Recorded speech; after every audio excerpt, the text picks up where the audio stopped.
Inoiterewe Wamunzi Ambulance ya maktari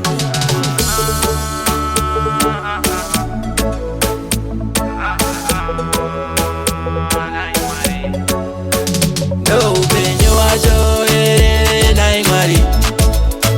Kana kune umwe ndisaita wari Imwe kuda zita rangu akaisa muhari Kuti kutambudzika kwangu hakuperi Zita renyowani ishe ndinorumbidza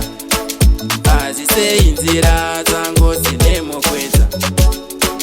Handizive kana pane chandakatadza Ishe wangu daimatiriropafadza Ndo upenyu wacho ere naimwari Kana kune umwe ndisaita wari Simwe kuda zita rangu akaisa muhari Kuti kutambudzika kwangu hakuperi Jehovha wangu chitai kuda kwenyu Nekuti ndimi muridzi niwe upenyu Muri mwari wemapofu mwari wezvirema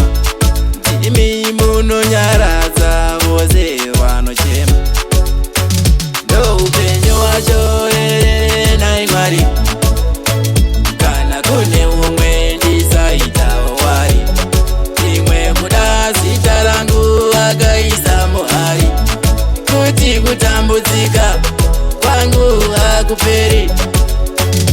Zita renyowani ishe ndinorumbidza Asi sei nzira dzangu dzinemukwedza Handizive kana pane chandakatadza Ishe wangu daimatiriropafadza Ndo upenyu wacho ere naimwari Kana kune umwe ndisaita wari Imwe kuda zita rangu akaisa muhari Kuti kutambudzika kwangu hakuperi Ndo upenyu wacho ere naimwari Kana kune umwe ndisaita wari Imwe kuda zita rangu akaisa muhari